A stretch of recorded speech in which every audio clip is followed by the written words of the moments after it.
السلام علیکم۔ فرمان جناب فاطمہ علیہ السلام ہے۔ پروردگار عالم نے والدین کے ساتھ نیکی کرنے اور اپنی ناراضگی کے لیے ڈھال بنا دیا ہے۔ حضرت علی رضی اللہ عنہ نے فرماتے ہیں، خدا کی قسم فاطمہ نے مجھے کبھی بھی ناراض نہیں کیا اور کسی بھی کام میں میری نافرمانی نہیں کی، اور میں نے فاطمہ پر نظر ڈالتا ہوں میرے رنج و غم دور ہو جاتے ہیں۔ حضرت فاطمہ رضی اللہ عنہ فرماتی ہیں، عورت کے لیے سب سے بہترین یہ ہے کہ وہ نہ کسی محرم مرد کو دیکھے اور نہ کوئی محرم مرد اسے دیکھے۔ حضرت فاطمہ رضی اللہ عنہ فرماتی ہیں، تکبر کی گندگی دل سے دور کرنے کا بہترین وسیلہ نماز ہے۔ حضرت فاطمہ ایک مرتبہ حضرت فاطمہ رضی اللہ عنہ تندور پر روٹیاں لگا رہی تھی اور ساتھ میں آقا حضرت محمد صلی اللہ علیہ وآلہ وسلم کھڑے ہو کر مسکرا رہے تھے۔ فرمایا، کیا ایک روٹی میں لگا دوں؟ پھر حضرت محمد صلی اللہ علیہ وآلہ وسلم نے روٹی تندور میں لگا دی۔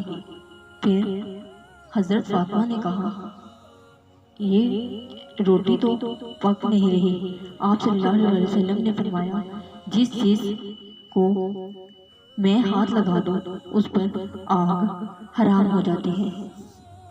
اگر تمہارے گھر کوئی مہمان آئے اور بھوکا جائے تو گویا وہ کسی قبرستان میں آیا تھا۔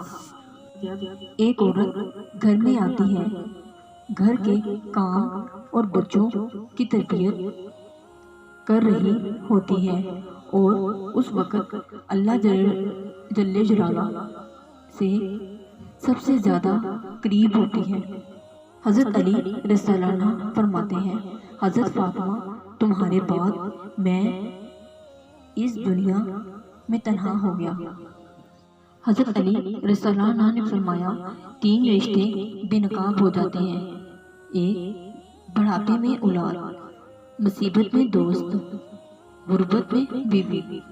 حکمت مومن کی گمشدہ چیز ہے، اسے حاصل کرو اگرچہ منافق سے لینا پڑے۔ اچھا دوست چاہے کتنا برا بن جائے، کبھی اس سے دوستی مت توڑو، کیونکہ پانی چاہے کتنا بھی گندا ہو جائے آگ بجھانے کے لیے کام آتا ہے۔